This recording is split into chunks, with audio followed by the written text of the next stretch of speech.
أتل ما أوحي إليك من الكتاب وأقم الصلاة إن الصلاة تنهى عن الفحشاء والمنكر ولذكر الله أكبر والله يعلم ما تصنعون ولا تجادلوا أهل الكتاب إلا بالتي هي أحسن إلا الذين ظلموا منهم وقولوا آمنا بالذي أنزل إلينا وأنزل إليكم وإلهنا وإلهكم واحد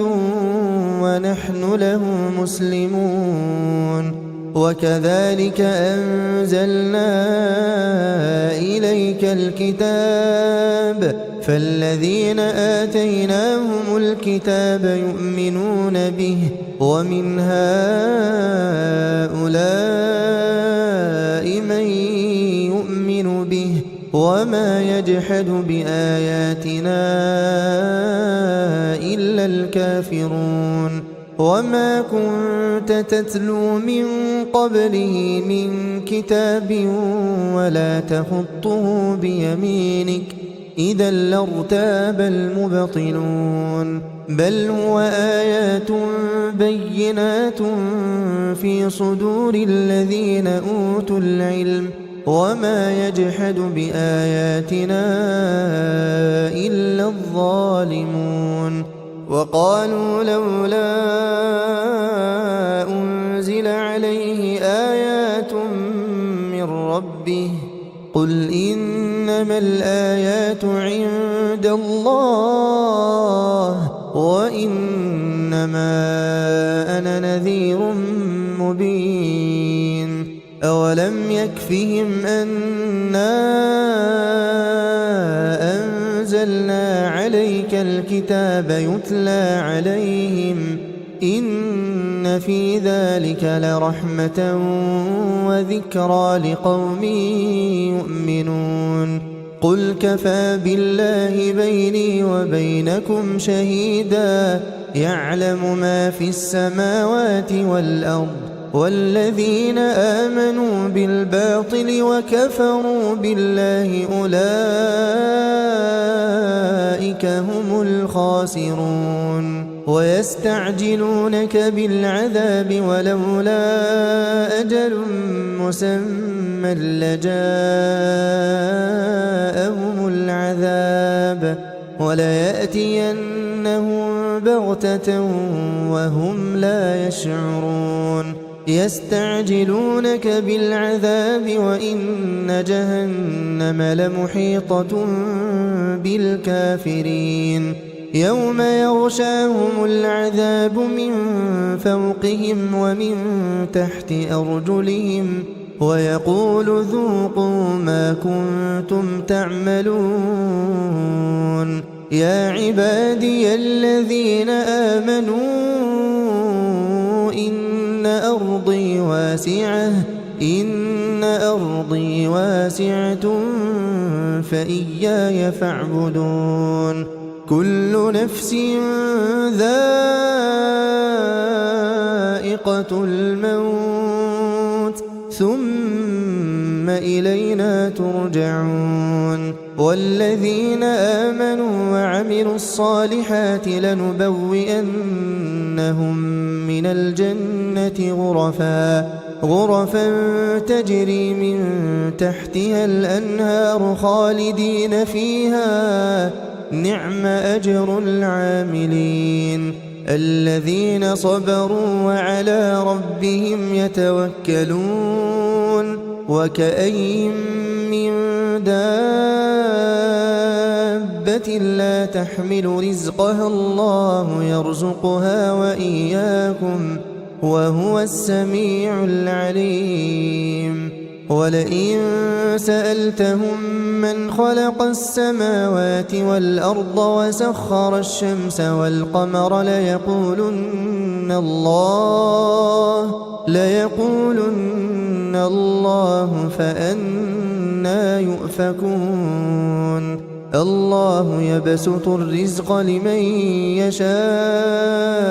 من عباده ويقدر له إن الله بكل شيء عليم ولئن سألتهم من نزل من السماء ماء فأحيا به الأرض من بعد موتها ليقولن الله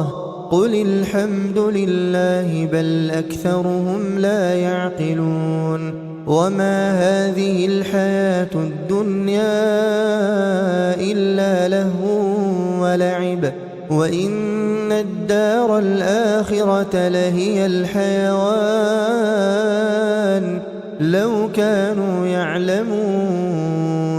فإذا ركبوا في الفلك دعوا الله مخلصين له الدين فلما نجاهم إلى البر إذا هم يشركون ليكفروا بما آتيناهم وليتمتعوا فسوف يعلمون أولم يروا أنا جعلنا حرما آمنا ويتخطف الناس من حولهم أفبالباطل يؤمنون وبنعمة الله يكفرون ومن أظلم ممن افترى على الله كذبا أو كذب بالحق لما جاءه أليس في جهنم مثوى للكافرين والذين جاهدوا فينا لنهدينهم سبلنا وإن الله لمع المحسنين بسم الله الرحمن الرحيم ألف لام ميم غلبت الروم في أدنى الأرض وهم من بعد غلبهم سيغلبون في بضع سنين لله الأمر من قبل ومن بعد ويومئذ يفرح المؤمنون بنصر الله ينصر من يشاء وهو العزيز الرحيم وعد الله لا يخلف الله وعده ولكن أكثر الناس لا يعلمون ظاهرا من الحياة الدنيا وهم عن الآخرة هم غافلون أولم يتفكروا في أنفسهم ما خلق الله السماوات والأرض وما بينهما إلا بالحق وأجل مسمى وإن كثيرا من الناس بلقاء ربهم لكافرون أولم يسيروا في الأرض فينظروا كيف كان عاقبة الذين من قبلهم كانوا أشد منهم قوة وأثاروا الأرض وعمروها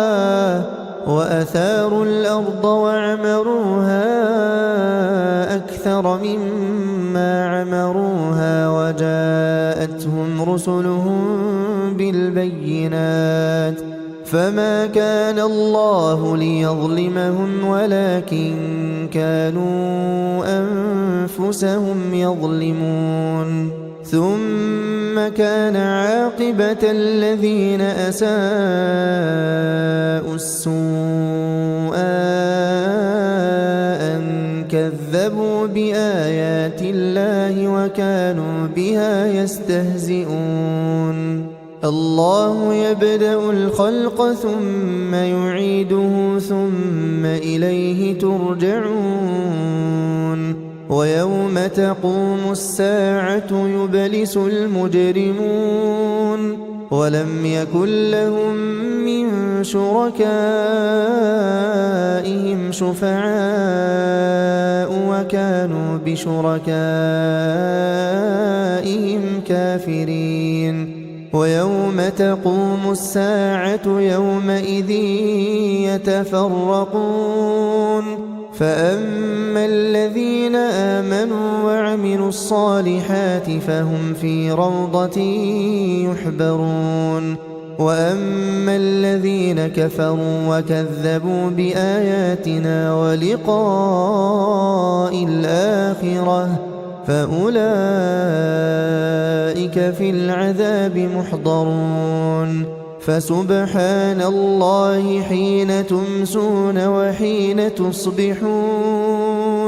وله الحمد في السماوات والأرض وعشيا وحين تظهرون يخرج الحي من الميت ويخرج الميت من الحي ويحيي الأرض بعد موتها وكذلك تخرجون ومن آياته أن خلقكم من تراب ثم إذا أنتم بشر تنتشرون ومن آياته أن خلق لكم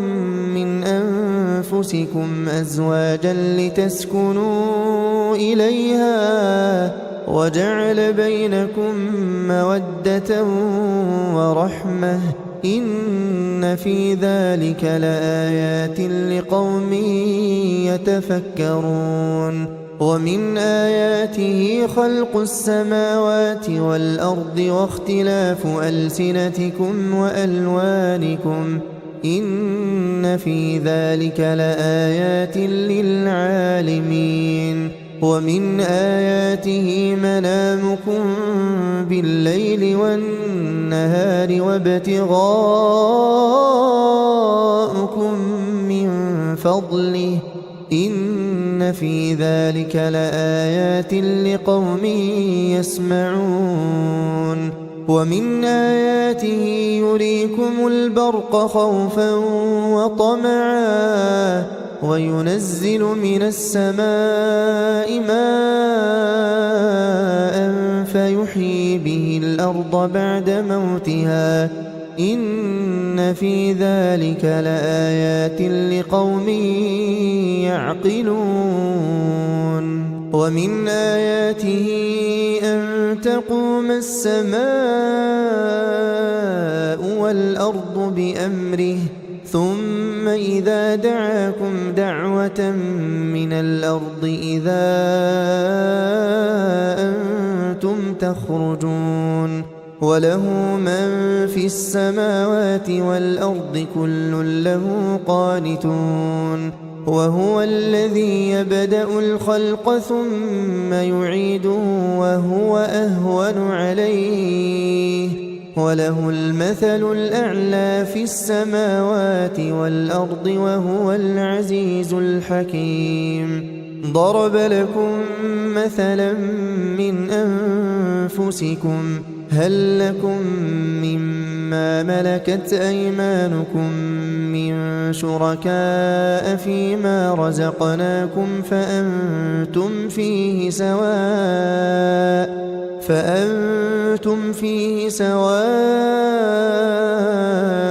تخافونهم كخيفتكم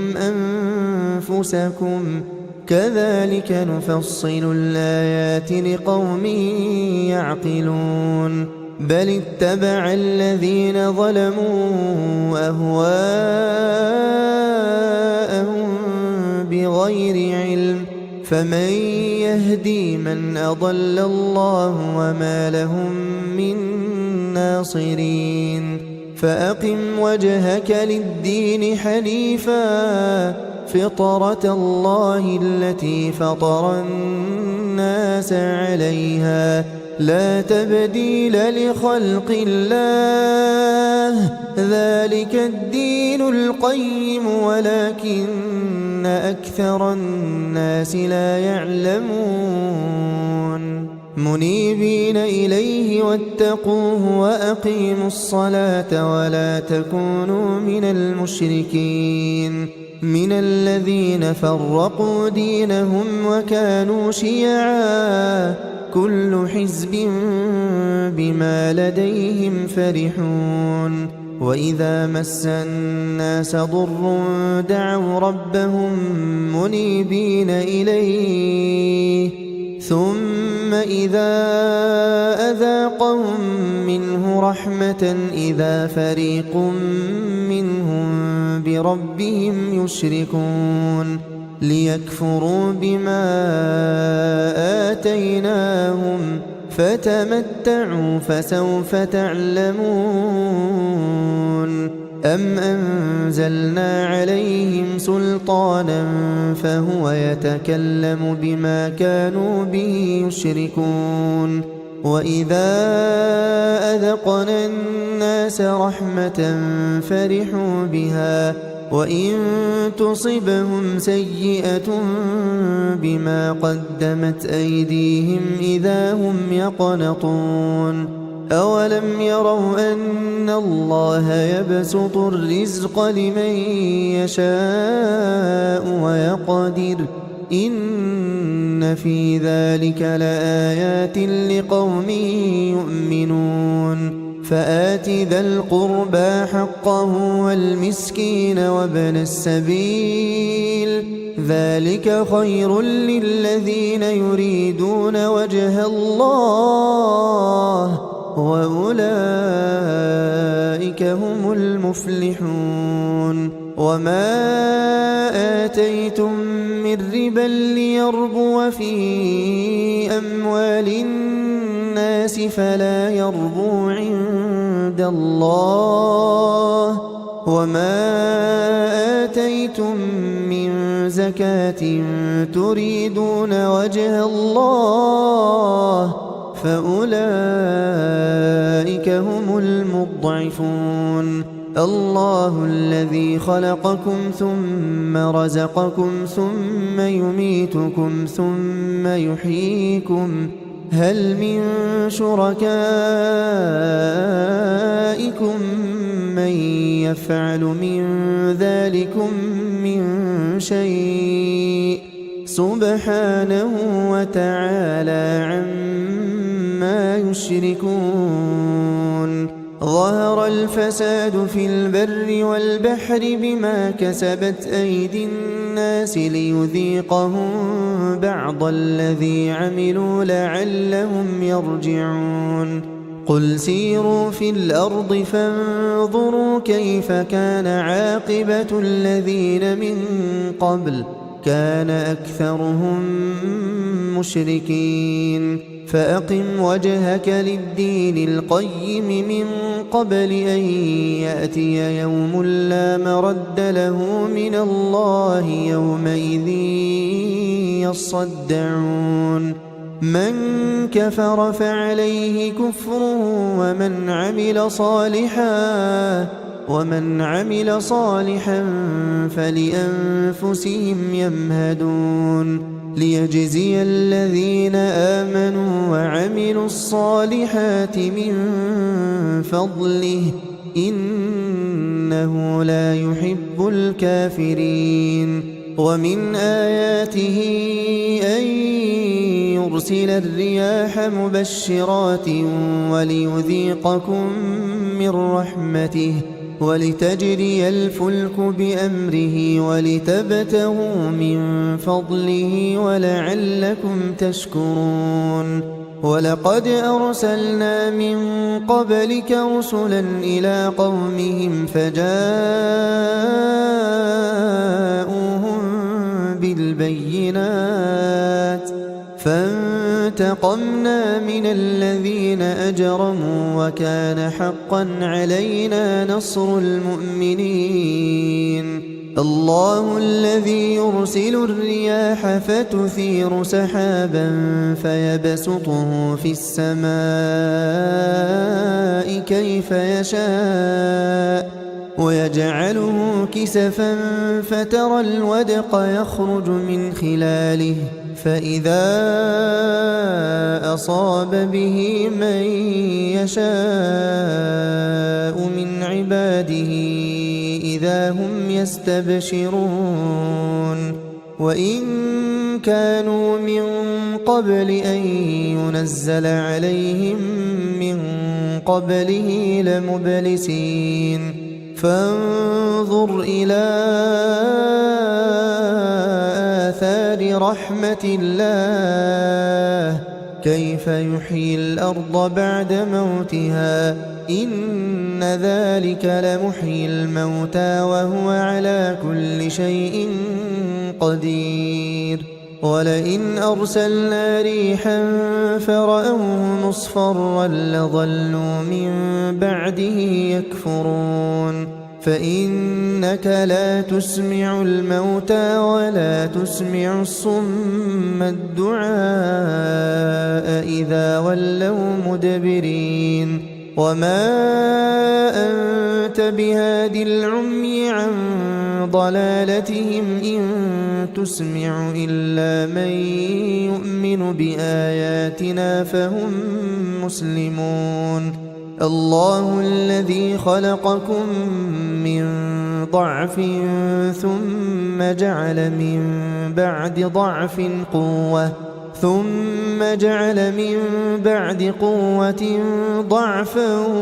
وشيبة يخلق ما يشاء وهو العليم القدير ويوم تقوم الساعة يقسم المجرمون ما لبثوا غير ساعة كذلك كانوا يؤفكون وقال الذين أوتوا العلم والإيمان لقد لبثتم في كتاب الله إلى يوم البعث فهذا يوم البعث ولكنكم كنتم لا تعلمون فيومئذ لا ينفع الذين ظلموا معذرتهم ولا هم يستعتبون ولقد ضربنا للناس في هذا القرآن من كل مثل ولئن جئتهم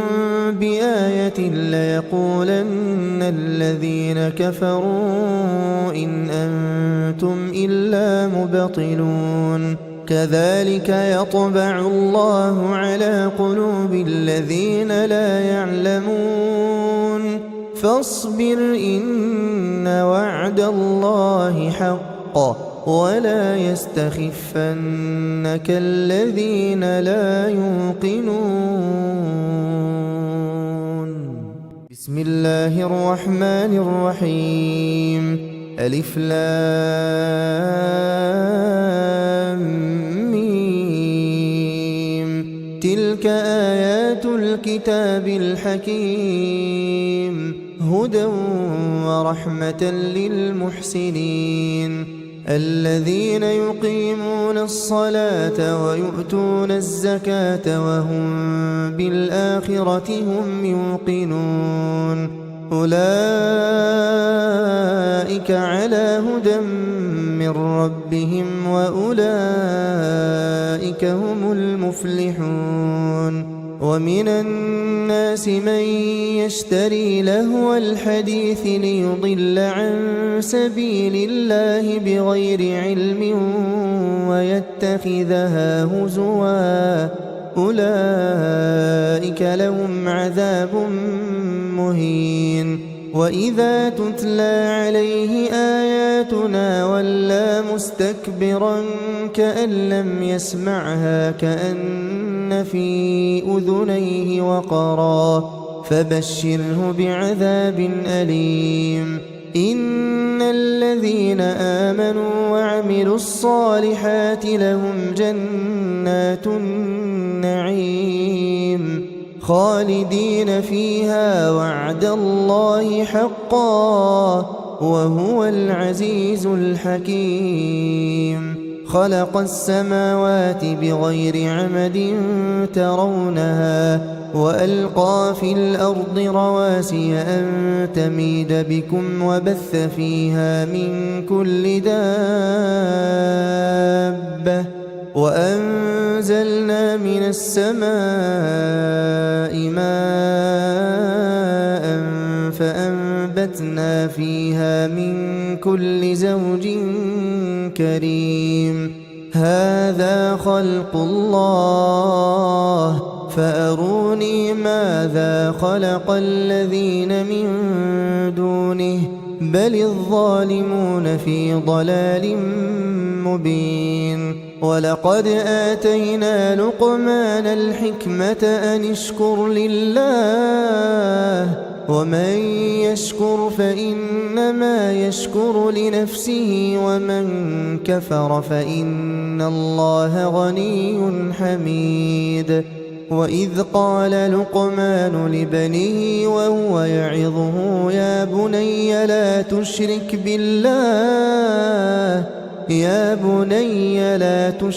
بالله إن الشرك لظلم عظيم ووصينا الإنسان بوالديه حملته أمه وهنا على وهن وفصاله في عامين أن اشكر لي ولوالديك إلي المصير وإن جاهداك على أن تشرك بي ما ليس لك به علم فلا تطعهما وصاحبهما في الدنيا معروفا واتبع سبيل من أناب إلي ثم إلي مرجعكم فأنبئكم بما كنتم تعملون يا بني إنها إن تك مثقال حبة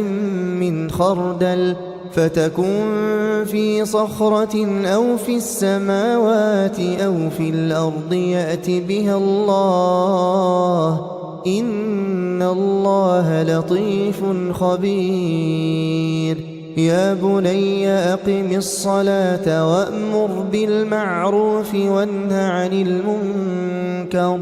واصبر على ما أصابك إن ذلك من عزم الأمور ولا تصعر خدك للناس ولا تمش في الأرض مرحا إن الله لا يحب كل مختال فخور وقصد في مشيك واغضض من صوتك إن أنكر الأصوات لصوت الحمير ألم تروا أن الله سخر لكم ما في السماوات وما في الأرض وأسبغ عليكم نعمه ظاهرة وباطنة ومن الناس من يجادل في الله بغير علم ولا هدى ولا كتاب منير وإذا قيل لهم اتبعوا ما أنزل الله قالوا بل نتبع ما وجدنا عليه آباءنا أولو كان الشيطان يدعوهم إلى عذاب السعير ومن يسلم وجهه إلى الله وهو محسن فقد استمسك بالعروة الوثقى وإلى الله عاقبة الأمور ومن كفر فلا يحزنك كفره إلينا مرجعهم فننبئهم بما عملوا إن الله عليم بذات الصدور نمتعهم قليلا ثم نضطرهم إلى عذاب غليظ ولئن سألتهم من خلق السماوات والأرض ليقولن الله قل الحمد لله بل أكثرهم لا يعلمون لله ما في السماوات والأرض إن الله هو الغني الحميد ولو أن ما في الأرض من شجرة أقلام والبحر يمده من بعده 7 أبحر ما نفدت كلمات الله إن الله عزيز حكيم ما خلقكم ولا بعثكم إلا كنفس واحدة إن الله سميع بصير ألم تر أن الله يولج الليل في النهار ويولج النهار في الليل وسخر الشمس والقمر كل يجري إلى أجل مسمى وأن الله بما تعملون خبير ذلك بأن الله هو الحق وأن ما يدعون من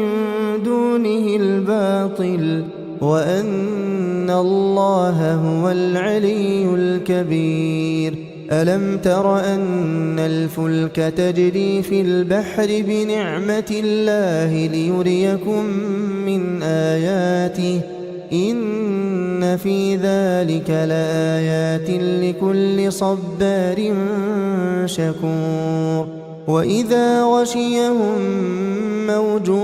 كالظلل دعوا الله مخلصين له الدين فلما نجاهم إلى البر فمنهم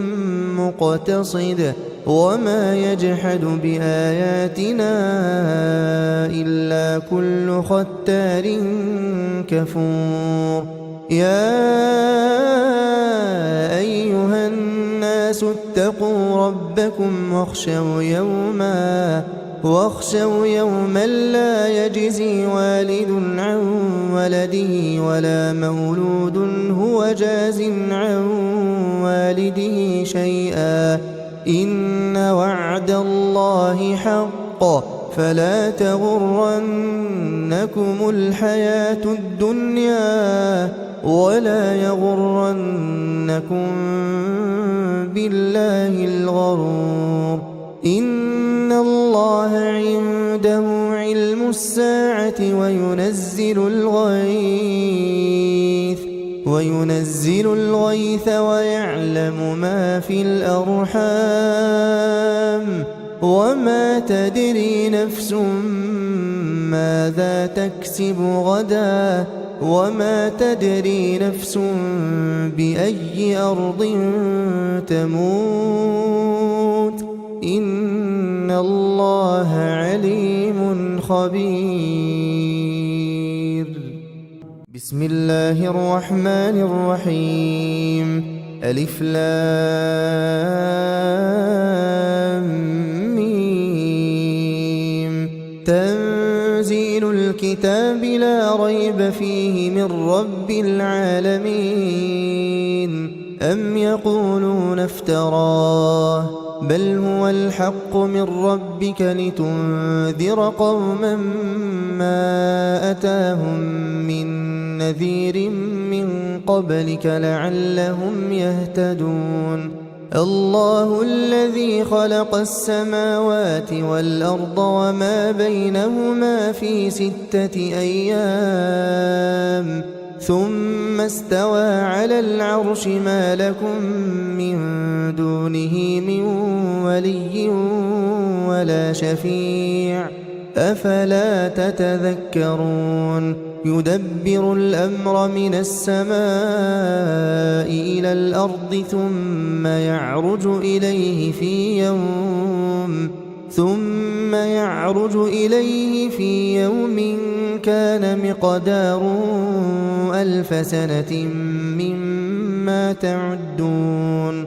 ذلك عالم الغيب والشهادة العزيز الرحيم الذي أحسن كل شيء خلقه وبدأ خلق الإنسان من طين ثم جعل نسله من سلالة من ماء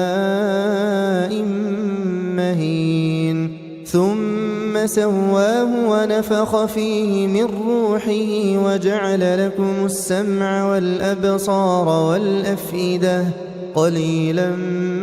ما تشكرون وقالوا أإذا ضللنا في الأرض أإنا لفي خلق جديد بل هم بلقاء ربهم كافرون قل يتوفاكم ملك الموت الذي وكل بكم ثم إلى ربكم ترجعون ولو ترى إذ المجرمون ناكسوا رؤوسهم عند ربهم ربنا أبصرنا وسمعنا فارجعنا نعمل صالحا إنا موقنون ولو شئنا لآتينا كل نفس هداها ولكن حق القول مني لأملأن جهنم من الجنة والناس أجمعين فذوقوا بما نسيتم لقاء يومكم هذا إنا نسيناكم وذوقوا عذاب الخلد بما كنتم تعملون إنما يؤمن بآياتنا الذين إذا ذكروا بها خروا سجدا وسبحوا بحمد ربهم وهم لا يستكبرون تتجافى جنوبهم عن المضاجع يدعون ربهم خوفا وطمعا ومما رزقناهم ينفقون فلا تعلم نفس ما أخفي لهم من قرة أعين جزاء بما كانوا يعملون أفمن كان مؤمنا كمن كان فاسقا لا يستوون أما الذين آمنوا وعملوا الصالحات فلهم جنات المأوى نزلا بما كانوا يعملون وأما الذين فسقوا فمأواهم النار كلما أرادوا أن يخرجوا منها أعيدوا فيها وقيل لهم ذوقوا عذاب النار الذي كنتم به تكذبون ولنذيقنهم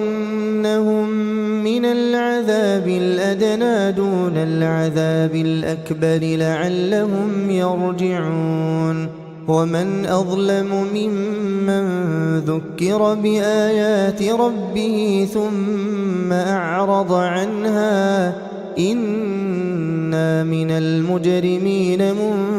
منتقمون ولقد آتينا موسى الكتاب فلا تكن في مرية من لقائه وجعلناه هدى لبني إسرائيل وجعلنا منهم أئمة يهدون بأمرنا لما صبروا وكانوا بآياتنا يوقنون إن ربك هو يفصل بينهم يوم القيامة فيما كانوا فيه يختلفون أولم يهد لهم كم أهلكنا من قبلهم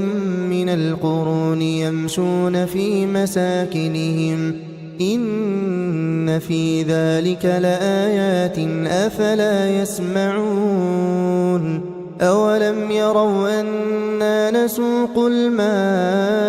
إلى الأرض الجرز فنخرج به زرعا تأكل منه أنعامهم وأنفسهم أفلا يبصرون ويقولون متى هذا الفتح إن كنتم صادقين قل يوم الفتح لا ينفع الذين كفروا إيمانهم ولا هم ينظرون فأعرض عنهم وانتظر إنهم منتظرون بسم الله الرحمن الرحيم يا أيها النبي اتق الله ولا تطع الكافرين والمنافقين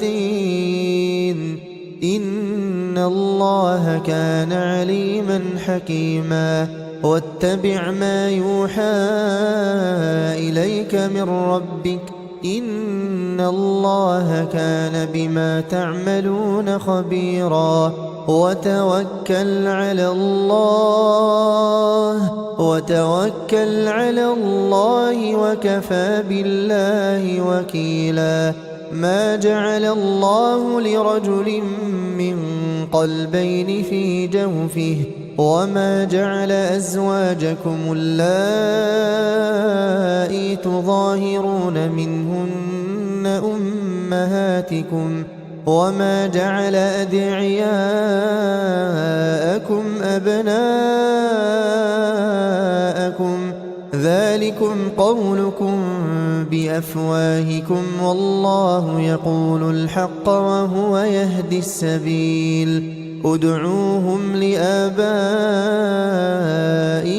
هو أقسط عند الله فإن لم تعلموا آباءهم فإخوانكم في الدين ومواليكم وليس عليكم جناح فيما أخطأتم به ولكن ما تعمدت قلوبكم وكان الله غفورا رحيما النبي أولى بالمؤمنين من أنفسهم وأزواجه أمهاتهم وأولو الأرحام بعضهم أولى ببعض في كتاب الله من المؤمنين والمهاجرين إلا أن تفعلوا إلى أوليائكم معروفا كان ذلك في الكتاب مسطورا وإذ أخذنا من النبيين ميثاقهم ومنك ومن نوح وإبراهيم وموسى وعيسى بن مريم وأخذنا منهم ميثاقا غليظا ليسأل الصادقين عن صدقهم وأعد للكافرين عذابا أليما يا أيها الذين آمنوا اذكروا نعمة الله عليكم إذ جاءتكم جنود فأرسلنا عليهم ريحا وجنودا لم تروها وكان الله بما تعملون بصيرا إذ جاءوكم من فوقكم ومن أسفل منكم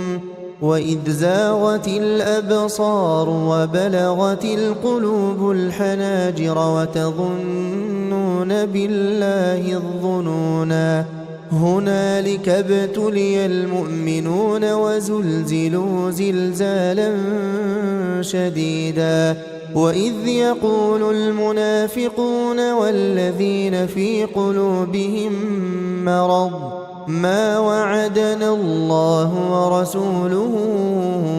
إلا غرورا وإذ قالت طائفة منهم يا أهل يثرب لا مقام لكم فارجعوا ويستأذن فريق منهم النبي يقولون إن بيوتنا عورة وما هي بعورة إن يريدون إلا فرارا ولو دخلت عليهم من أقطارها ثم سئلوا الفتنة لآتوها وما تلبثوا بها إلا يسيرا ولقد كانوا عاهدوا الله من قبل لا يولون الأدبار وكان عهد الله مسؤولا قل لن ينفعكم الفرار إن فررتم من الموت أو القتل وإذا لا تمتعون إلا قليلا قل من ذا الذي يعصمكم من الله إن أراد بكم سوءا أو أراد بكم رحمة ولا يجدون لهم من دون الله وليا ولا نصيرا قد يعلم الله المعوقين منكم والقائلين لإخوانهم هلم إلينا ولا يأتون البأس إلا قليلا أشحة عليكم فإذا جاء الخوف رأيتهم ينظرون إليك تدور أعينهم كالذي يغشى عليه من الموت فإذا ذهب الخوف سلقوكم بألسنة حداد أشحة على الخير أولئك لم يؤمنوا فأحبط الله أعمالهم وكان ذلك على الله يسيرا يحسبون الأحزاب لم يذهبوا وإن يأتي الأحزاب يودوا لو أنهم بادون في الأعراب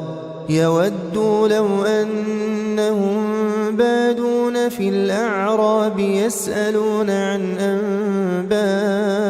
أنبائكم ولو كانوا فيكم ما قاتلوا إلا قليلا لقد كان لكم في رسول الله أسوة حسنة لمن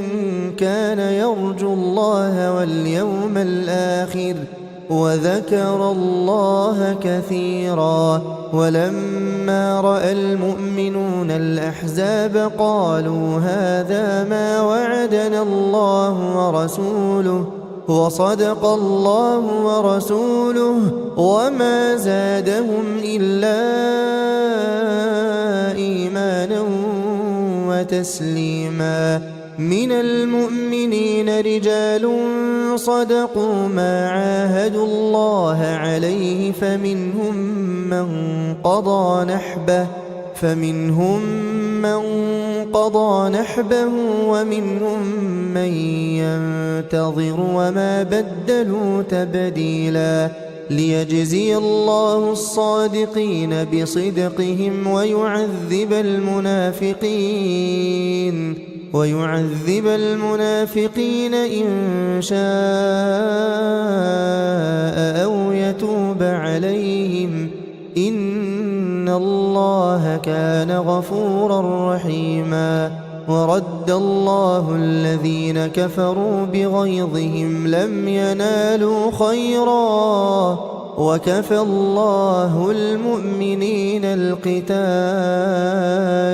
وكان الله قويا عزيزا وأنزل الذين ظاهروهم من أهل الكتاب من صياصيهم وقذف في قلوبهم الرعب فريقا تقتلون وتأسرون فريقا وأورثكم أرضهم وديارهم وأموالهم وأرضا لم تطئوها وكان الله على كل شيء قديرا يا أيها النبي قل لأزواجك